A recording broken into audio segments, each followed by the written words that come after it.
The way they go now, e be like say President Bola Ahmed Tinubu don capture Lagos State, don put am for inside pocket. If na true say Seyi Tinubu na im dey project to be the next governor of Lagos State, how far Papa dey rule us? The pain when they inflict on us, we still dey feel am. Now pikin wan still enter dey rule us again. When when other families, when other people wan still enter this kind of position, still enjoy the benefit wey they get from inside. Because I don't understand. Papa, former governor, now president, now he dey project the pikin again to be governor of the same state.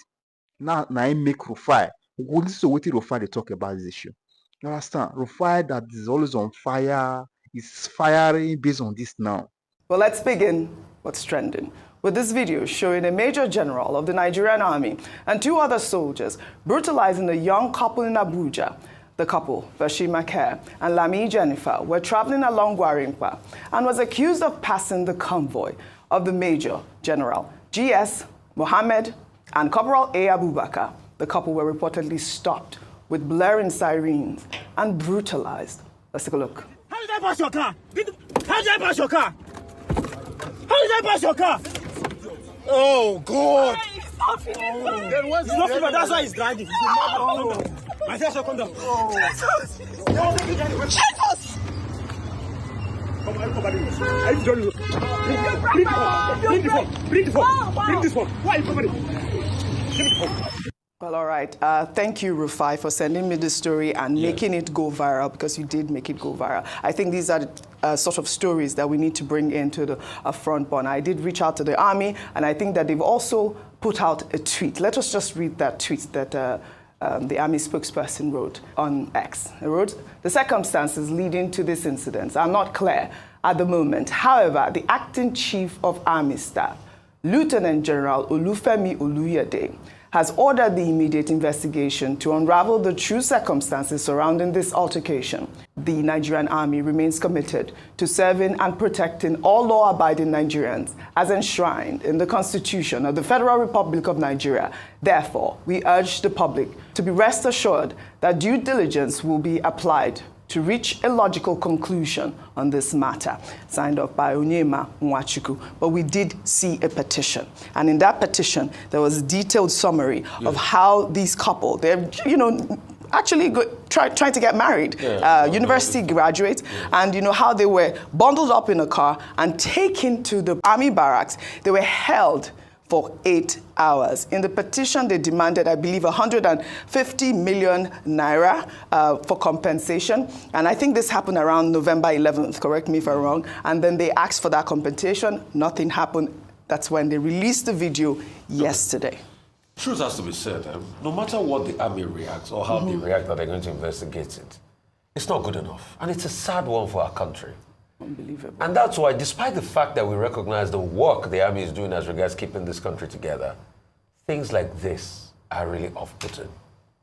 No matter what it's worth, another citizens torturing them. The America we so-called learn our democracy for, we don't learn army conduct. I have seen police officer stop military officers in America and get them arrested. In Nigeria, the reverse is the case. Maybe because of our military background. But we cannot afford to resume and return to things like this. So whatever the case might be, there might have been a skirmish on the highway. But beating them up, and after beating them up, arresting them in the petition, what he also says is that the person there said, you can't release them until I come back. So it was until when that officer came back to the police station, that's when they could release them. Unfortunate. So what kind of state are we running? And you can see the videos I thought it was there important to put this out So there. we're going to wait on the army. Yes. A petition has been sent. Then we're going to wait on the army to investigate. A petition was sent on the 11th. It was received around that time. They gave them till the 18th. I Nothing, November. Nothing was done about it. The army didn't respond. So it was when this video went out that the army now started responding to save face. No. We must do better in this country. Absolutely. This is not right now. I don't know the rules of engagement here. Vimbai, I know that you have some knowledge with, the military hierarchy somewhat. I mean, you could hear in that video, the man was saying, how did I pass your car? How did I pass your car? I mean, that's about all we know that happened, really. You know, OG, when all things are equal, soldiers belong in the barracks. There's a reason why soldiers belong in their barracks unless they are on their special assignment. There's a reason why it's police and other law enforcement agencies that patrol, that manage infractions of the law. There's road traffic safety. There's a number of agencies that are deployed. If there was a skirmish or any infraction that happened on that highway, there are the necessary authorities that it would be responded to. Nobody, and that includes soldiers, just because you're wearing uniform, it doesn't empower you to take the law into your own hands, and not with this excessive use of force. So at this point, it's no longer about who was right and who was wrong, because sometimes they also say that your reaction to a mistake can be a mistake as well. And this is just unfortunate, because like Rufai is saying, there's been, you know, we're managing a PR situation that we just had with the army recently, you know, so we're trying to get through that, and then to have one or two individuals you know, bring the army into disrepute. We have to remember that it should be, under normal circumstances, it should be a great honor to wear uniform. Absolutely. It should be. I thought it was important to highlight the story, and we have the visuals out there. The names on the petition again, I'll repeat for the army to see: Major General G.S. Mohammed, as well as Corporal A. Abubakar, based on the petition.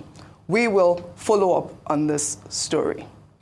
In another development, former governor of Imo State, Senator Rochas Okorocha, on Monday appealed to the federal government to release the detained leader of the indigenous peoples of Biafra, Nnamdi Kanu. Okorocha made the call during a night of tributes held in honor of the late Ifeanyi Uba at the Nigerian Air Force Conference and Suites in Abuja, saying that the release of Nnamdi Kanu will serve as an honor to the late senator.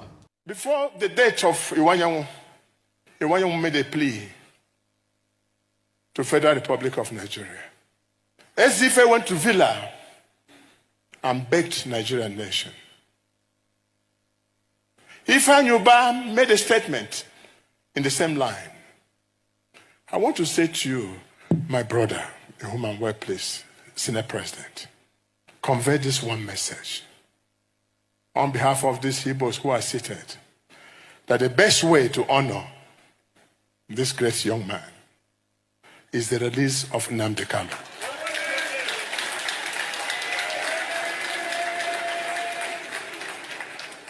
So that the Igbos can go home and reorganize their place. And I know you, Senator Akpabio, that even if you don't want to do it, send this message. For the sake of your wife, who is our daughter, send this message and get us a result. Or else, your wife is not too far from taking back home. Your Excellency, Mr. President, we are particularly happy that you are always coming to associate yourself with things like this. Nigeria still remains very grateful. Thank you, and God bless all of you.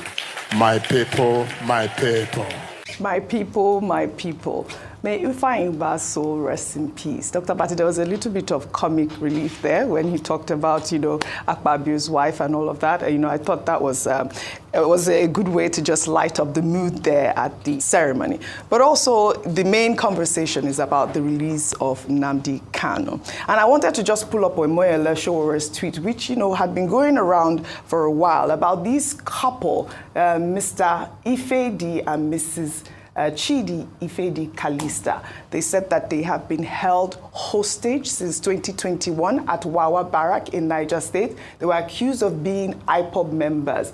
And, you know, there are several other Nigerians, especially from the southeast, abandoned in this Nigerian army barrack. I mean, I wanted to just pull this out so we can have this same conversation about either the release of Nnamdi Kanu and what it means for the people of the southeast. Okay, number one, I mean, the issue about the Showore tweet is that nobody should be detained unduly in Nigeria. The law is very clear, sections 35 and 36. Even when persons may have committed infractions, whether they are members of IPOB or of Oduduwa Republic, the law says that they have rights under the Constitution. To detain somebody from 2021 to date, whether it's by DSS or DMI, is a violation of their fundamental human rights, except there are extenuating circumstances. Even ACJA, the Administration of Criminal Justice Act, does not say that you can detain people indefinitely. That's an abuse. And our security agencies should desist from abusing people's rights.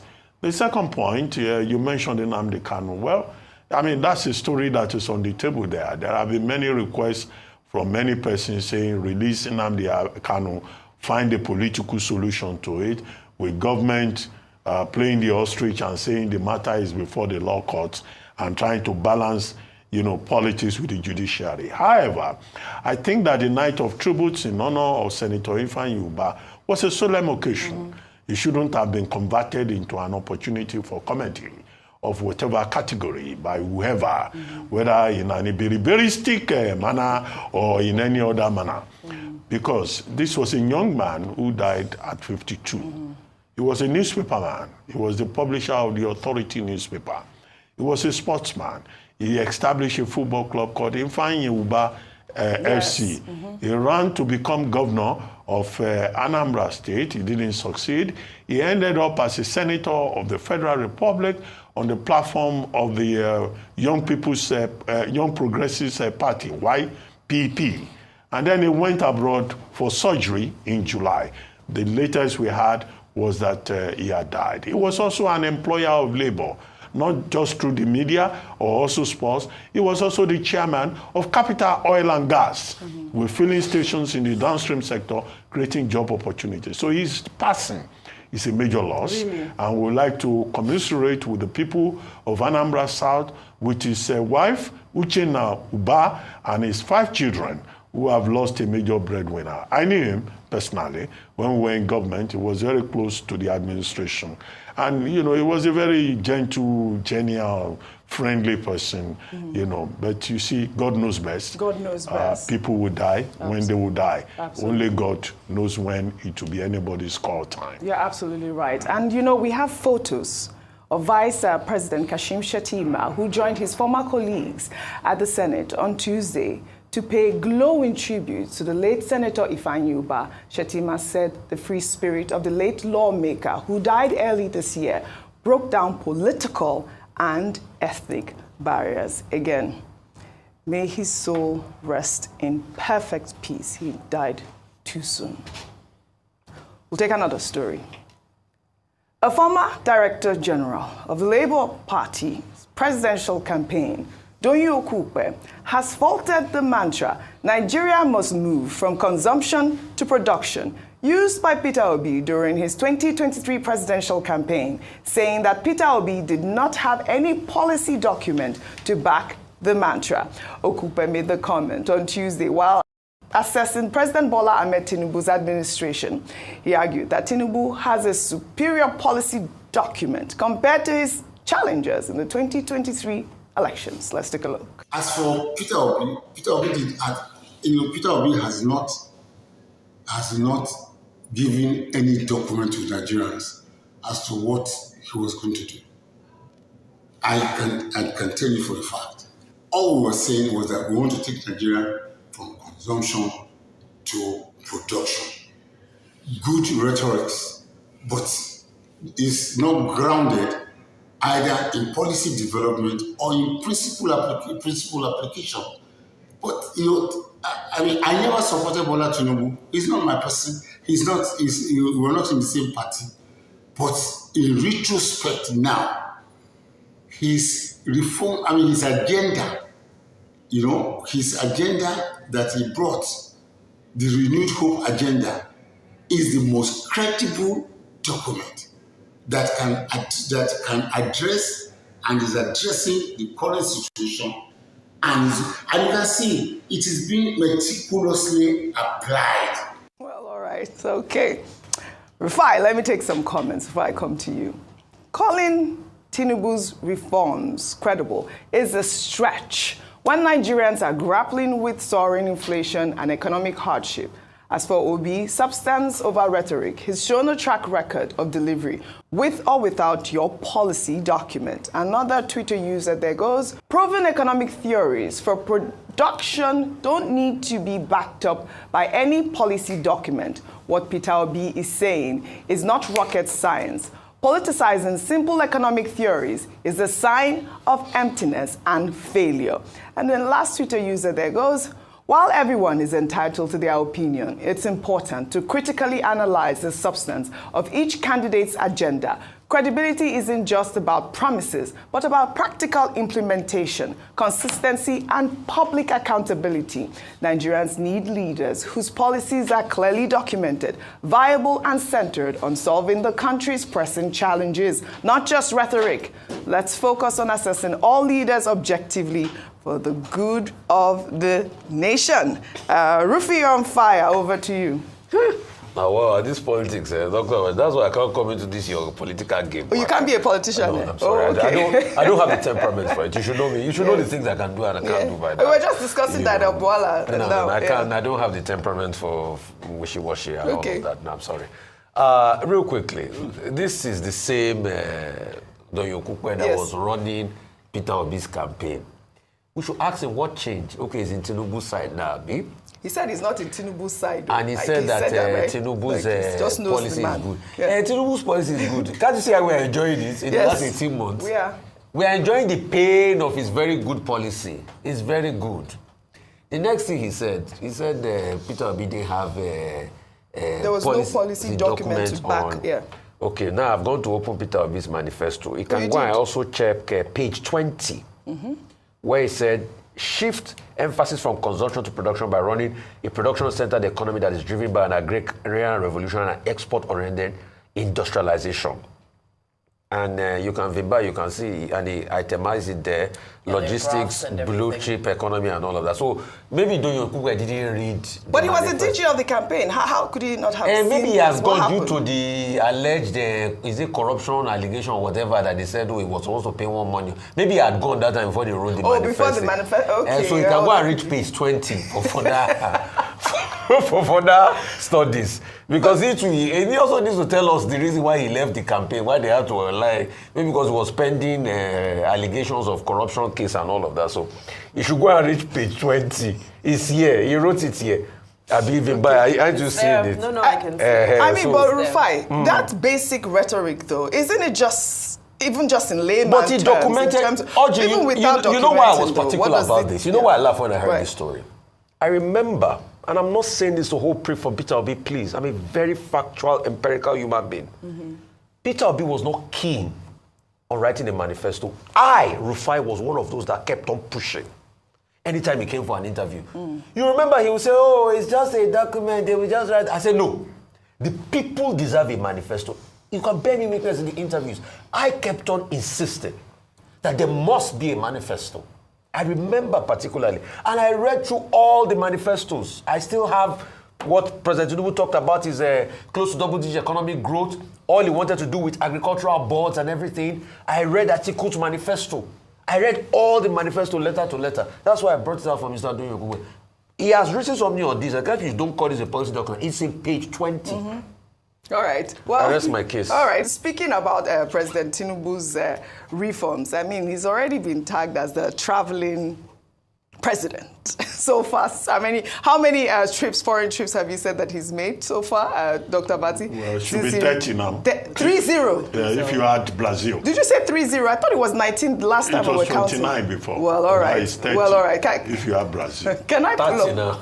Yes. Well, he's been doing well trying to get reform. The president is the country's chief foreign policy officer. Correct. So he's Let's just pull up the not as picture if of the he's, day. So, yeah, he's working, absolutely. Let's pull up the picture of the day before we move to our next story. And it's showing President Bola Ahmed Tinubu and the First Lady of Nigeria, Oluremi Tinubu, Ngozi Okonjo-Iweala, and Akinwumi Adesina at the G20 leaders meeting in Brazil. I thought that, I should pull this up, talking about his reforms and going around and trying to get more, foreign investments and all of that. Vimbai.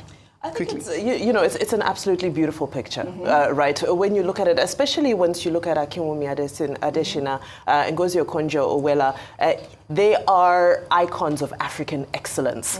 So, you know, and they're not there to represent Nigeria. They're representing their own unique portfolios, right? Africa Development Bank and World Trade Organization. So, and of course, they are Nigerian. And what I love is how they carry their Nigerianness with them everywhere they go. And that has been the most profound thing. Another one is, I know he wasn't there, but Professor Benedict Orama as well. There's some of those people who we say as they're traveling the world on their individual missions, it's beautiful to see how, no matter where you see Madame Okonjo-Iweala, she's always in her attire. I love it. And it speaks volumes. It's a message in itself. So having said that, Nigeria at the G20 summit, listen, I think it was an important outing. Of all the outings we've had, I think this is probably one of the more important ones. So we know that India is the one that facilitated, you know, for Nigeria, for African Union to have a seat, and so Nigeria is there representing African Union.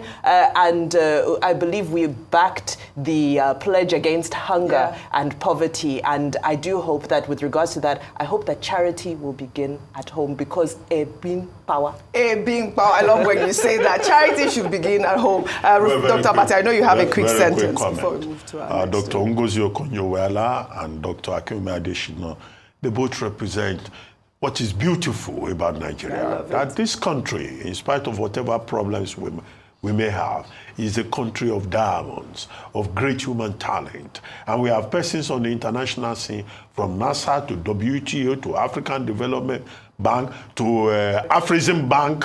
We have these superstars representing Nigeria and giving us hope. And ironically, on the occasion of, at a time when there is back and forth by spokespersons attacking President Obasanjo, these are Obasanjo's persons. Okonjo-Iweala was brought into government by President Obasanjo. Akinwumi Adesina is also, as you know, President Obasanjo's adopted son. It's also a thing of joy seeing this photograph, you know, for President Jonathan on the occasion of his 67th birthday. Dr. Okonjo-Iweala, who has now been given an automatic, more or less second term as DG of WTO, was also coordinating Minister of the Economy with President Jonathan. Akinwumi Adesina was Minister of Agriculture. You know, legacy personalities. I hope that in the future, President Tinubu will also be able to leave behind men of timber and caliber who will have distinguished themselves as public servants, not people quarreling through press releases and making claims that they do not deserve. You tied that in. Thank you very much. I love the way you put that all together. But, you know, I also liked your statement about charity beginning at home. And it takes me to my next story. It's really just about the state of the nation at this moment. In Lagos State, residents tripped out in frustration over the reported epileptic power supply experienced in the Akoka area of the state. The residents, who are under the Band A consumers category, demanded better services from Ikeja Electric. The protesters say they should be enjoying 20 to 24 hours of power supply daily under the Band A category, but are grappling with only 2-hour daily supply of power. Let's take a look. We pay for Band A, but we do not have lights. We have been starving. We went from having constant power supply to barely having 2-hour supply daily. It is affecting our businesses. It is affecting our environment. Everywhere is polluted. Everywhere is no longer comfortable. So we are here peacefully to demonstrate the level of discomfort and how unhappy we have felt. So we're here to plead, please, because we have been going and coming to the Ikeja Electric office close to our community, but they have refused to answer us, and that is why we're gathered here this morning. We have jobs that we're doing, we have families at home, and then we left everything out there to come out here to show how displeased we are. So we are pleading as a community, as one, for Ikeja Electric and the appropriate authorities to listen to our cry, to save our community. Akoka has always been a good community, and we want it to remain like that. Vimbai, I wanted to highlight these people's plight. Very, very important. This Band A saga. I think I live in a building that has that's Band A. And also we experienced this sort of epileptic power supply. This Band A issue, yesterday we talked about cooking gas, and now we are seeing this. I thought it was important to highlight this, so I wish we had time to discuss this, but still in Lagos State. Yes, go ahead. Lagos State should actually be ahead of all other Correct, states when it comes and that's to why assenting the Electricity Act. So Lagos State House of Assembly needs to do the right thing. Correct, well said. And still in Lagos State, another story that has been trending is the endorsement of President Bola Ahmed Tinubu's son, Seyi Tinubu, as the next governor of Lagos State by the coalition of Nigerian youth leaders, a group representing youth organizations across Nigeria's 6 geopolitical zones. The group highlighted Seyi Tinubu's potential to build on the foundation laid by his father, President Bola Ahmed Tinubu, during his tenure as Lagos State governor. They praised Tinubu's transformational leadership, which elevated Lagos to the center of excellence, and expressed confidence that Seyi would surpass his father's achievements if elected. Dr. Abati, it's great. This statement was issued on Tuesday. Quickly, I'll try to be brief because we don't have time. Yeah. Well, I mean, the youths of Nigeria, they say they are a coalition. Coalition. Well, they say they have a stake in who becomes next governor of Lagos. Let those youths be reminded that these are the same youths who have been told that if they came from anywhere outside Lagos State, if they don't do what the people of Lagos want, they can jump into the lagoon. So, but I don't know what gives them the confidence. Their premises are also suspicious. They are saying that because President Tinubu did well as governor of Lagos, his son too will do well. Well, is it by osmosis that you acquire leadership qualities? That looks very strange to me. They say that it is the time for a young person to be governor of Lagos State. Young people have always been governor of Lagos. Governor Tinubu, as he then was a young man. How old was Babatunde Raji Fashola when he was governor? How old was Ambode? How old is Sanwo-Olu that is there? He's still a young man. He's not even 60 yet. So that argument also falls flat. The only thing that I see is that they say Seyi Tinubu is very capable, is knowledgeable and all that. Okay, they can say that. They will have to convince us.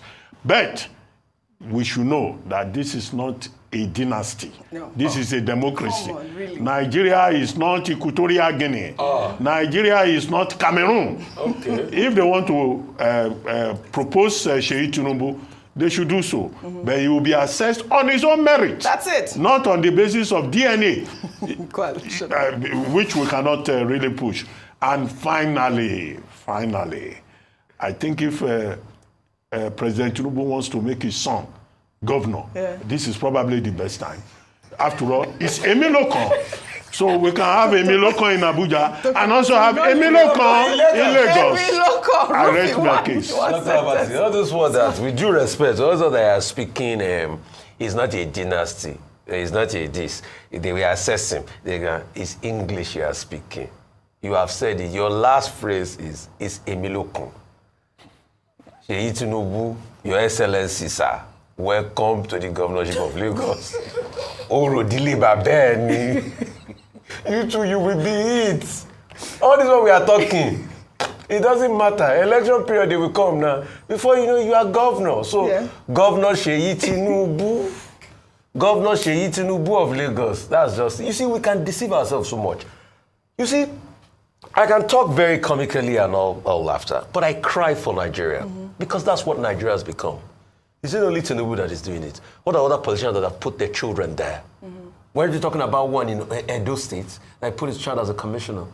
So if they say it's time for Seyi Tinubu, is it us here? We will just talk. But it's as if there's a fair assembly already. For them to mute this idea, for them to even put it in the public space, it looks like it's going to happen. Did they endorse him in the last election cycle? No. All right. It looks like it's going to happen. And conversations are already on. Before you know it, they will just start putting it in our face. So accept it already. There's nothing you can do about it. Lagos. A dynasty, what do we call it? Has been formed. It has gone full circle. A Miloko dynasty is already in Lagos. So let's stop deceiving ourselves. I'm a realist to the core. Well, all right. It's time for Lagos. Let's take the story under entertainment. Nigeria's beauty queen, And the first runner-up at the 73rd Miss Universe competition, Chidima Adeshina, returned home on Tuesday to a hero's welcome. Let's take a look at that video capturing the moment. Oh my God! Oh my God!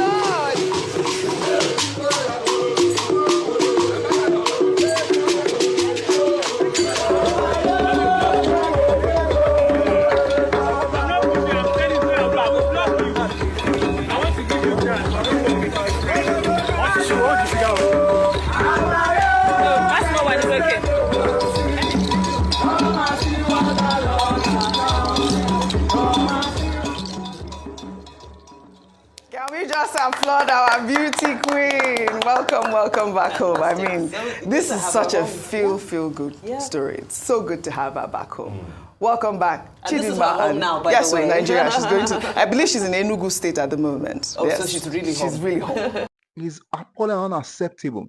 Meanwhile, many youths, according to report when they reach us, youth for Lagos State don't talk against the move to make Seyi Tinubu the next governor of Lagos State. Papa, if they rule us for national, they go just go, they put picking for state now. It don't make sense. You understand? Check and make you balance them.